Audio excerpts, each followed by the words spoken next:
भाई यदि आप भी ओवर थिंकिंग के शिकार हो चुके हो, यदि आपका मन हमेशा अशांत रहता है और आपको लग रहा है कि अब मैं धीरे धीरे डिप्रेशन में फंसता जा रहा हूँ, तो आपको बिल्कुल सही लग रहा है, क्योंकि इस समस्या को समय से पहले सही नहीं किया जाए तो दिन पे दिन आपको शून्य बनाती जाती है। ये एक ऐसा जहर है जो आदमी को धीरे धीरे अंदर से खा जाता है। यदि भाई आपने इस वीडियो को पूरा देख लिया और मेरी बताई हुई बातों का अनुसरण कर लिया तो आप ओवर थिंकिंग को जल्द ही जड़ से खत्म कर पाएंगे। तो चलिए बिना समय गवाए वीडियो आज से नई शुरुआत करते हैं और सीधे बढ़ते हैं अपने जरूरी विषय पर। ओवर थिंकिंग को जड़ से खत्म कैसे करें? तो दोस्तों, ये ओवर थिंकिंग एक ऐसा जहर है जो आदमी को अंदर से बिल्कुल खत्म कर देता है। आप हंसते तो है पर दिमाग अंदर से रोता रहता है। तुम्हें पता भी नहीं चलता, लोग सोचते हैं तुम ठीक हो लेकिन रात को तुम खुद से लड़ रहे होते हो। दोस्तों, कभी आपको ये महसूस हुआ है कि रात की खामोशी में अचानक दिमाग तेज भागने लगा हो, छोटा सा फैसला ही पहाड़ जैसे लगने लगा हो और एक डाउट भी 100 सवालों में बदल जाता हो। आप अपने बिस्तर पर लेटे हुए होते हो, आपका दिमाग और आपका मन दौड़ लड़ रहा होता है। दिमाग ऐसे सवालों के पीछे पागलों की तरह पड़ा हुआ है, जैसे क्या होगा, कैसे होगा, क्या करूंगा और ये क्यों हुआ। और सबसे खतरनाक बात, आपका दिमाग आपको ये यकीन दिला ही देता है कि आपने जो सोचा है वही सच है, जबकि असलियत कुछ और ही होती है। और यही पर जरूरत होती है तुम्हें तुम्हारे माइंड को पॉइंट में लाने की, क्योंकि तुम्हें दिमाग का गुलाम नहीं बनना, तुम्हें दिमाग को अपना गुलाम बनाना है। चाणक्य कहते हैं मनुष्य का सबसे बड़ा दुश्मन उसका भ्रम है, और भ्रम वहीं से पैदा होता है जहां सोच जरूरत से ज्यादा हो जाती है। आज की इस वीडियो में हम ओवर थिंकिंग को सिर्फ समझेंगे नहीं, बल्कि उन गुप्त रणनीतियों को जानेंगे जिन्हें अपनाकर आप अपने दिमाग को अपना गुलाम बना सकते हैं।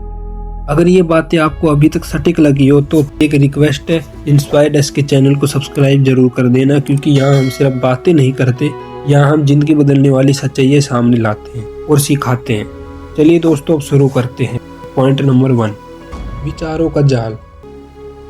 क्यों हम जरूरत से ज्यादा सोचते हैं? दोस्तों, सबसे पहले एक बात समझो, ओवर थिंकिंग की जड़ हमेशा डर से निकलती है।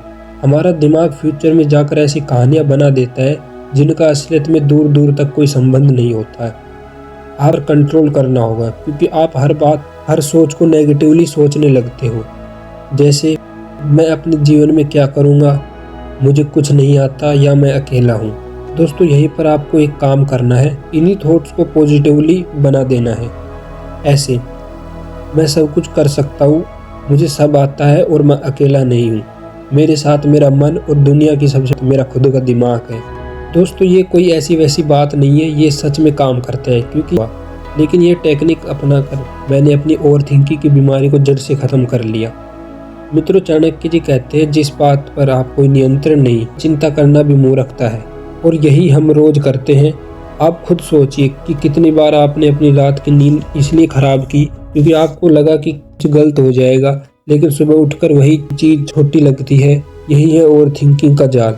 आपको बस अपने विचारों को पॉजिटिव बनाना है, खराब नेगेटिवली विचारों को दिमाग से बिल्कुल निकाल देना है। हाँ, मुझे पता है आप कहेंगे नेगेटिव विचार मन और दिमाग से निकलते ही नहीं है, बार बार आते हैं। तो आपको यही प्रक्रिया बार बार करनी है। जैसे नेगेटिव विचार आपके मन में आए, उन्हें रिमूव कर देना है और पॉजिटिव में बदल देना है। ऐसा आप रेगुलर करेंगे तो थोड़े ही दिनों में आपको महसूस होने लगेगा और एक दिन नेगेटिव विचार आने बिल्कुल ही बंद हो जाएंगे। पॉइंट नंबर 2, दोस्तों, समस्या ये नहीं है कि आप सोचते हैं, समस्या ये है कि आप बिना रुके सोचते हैं। आपको लगता है कि आप सोच रहे हैं, लेकिन असल में आप उसी एक डर को रिपीट कर रहे होते, बार बार दिमाग और मन में ला रहे होते हैं। मित्रों, दिमाग अगर एक रनवे ट्रेन बन जाए तो जिंदगी को पटरी से उतार देता है। इसलिए यहाँ पर चाणक्य जी की एक सीख है कि किसी भी विचार को उतना ही समय दो जितना उसका मूल्य है, उसके बाद उसे जाने दो। मतलब मित्रों, आप किसी भी बात को बार बार नहीं सोचना है, ज़्यादातर अपने काम पर ध्यान दें, बिजी रहे और कुछ भी करते रहें, जिससे आपका मन कहीं भटकेगा भी नहीं और बेमतलब के विचार से भी शांति मिलेगी। पॉइंट नंबर 3, भाई आप एक बात समझ लो, ओवर थिंकिंग आपकी गलती नहीं है, ये आपकी हैबिट बन चुकी है। और आदतों को डर से नहीं, अनुशासन से हराया जाता है। अनुशासन में रहे, जिस कार्य का जो टाइम है उसे उसी टाइम पर पूरा कीजिए, बिल्कुल डिसिप्लिन से रहे और रोज बस 5 मिनट मेडिटेशन जरूर करें। एक मंथ रेगुलर मेडिटेशन कर लेने से आप खुद ही कमेंट में टाइप करोगे, यार मेडिटेशन ये ओवर थिंकिंग को खत्म कर सकता है। क्योंकि रोज 5 से 10 मिनट मेडिटेशन कर लेने से आपका मन शांत होने लगता है। मन में नेगेटिव विचार आने बिल्कुल बंद हो जाते हैं। आपका किसी भी काम करने में फोकस बढ़ता है और आपका माइंड दिन ब दिन शार्प बनता जाता है। इसे कर लेने से ओवर थिंकिंग का कोई अता पता ही नहीं। तो इसे पर्सनली मैं खुद भी करता हूँ। और मित्रों, चाणक्य जी स्वयं कहते हैं, जो व्यक्ति अपने मन को नियंत्रण में ही नहीं रख सकता तो फिर वही मन आपको सबसे ज्यादा कष्ट देता है, जैसे ओवर थिंकिंग। दोस्तों, समझदार आदमी वही है जो अपने विचारों का मालिक बने, ना कि गुलाम। नहीं है, ये एक आदत है और आदत बदली जा सकती है। आज मैंने आपको इसलिए नहीं बताई कि आप बस सुनकर आगे बढ़ जाए। मैं चाहता हूँ कि आप इनमें से कम 2 उपाय आज से ही, अभी से ही अपनाना शुरू करें। मित्रों, चाणक्य जी कहते हैं, वही व्यक्ति अजय है जिसका मन इस पर चलता है। तो खुद को ये मौका दीजिए, अपने खुद के दिमाग को सजा मत दीजिए, उसे दिशा दीजिए। अगर दोस्तों इस वीडियो से थोड़ा भी कुछ सीखने को मिला हो, अगर एक भी लाइन आपको सोचने पर मजबूर किया हो, तो इंस्पायर्ड के चैनल को सब्सक्राइब जरूर कर देना। क्योंकि यहाँ हम सिर्फ बातें नहीं करते, यहाँ हम मन के अंधेरों को समझते हैं और रोशनी की तरफ बढ़ाना सिखाते हैं।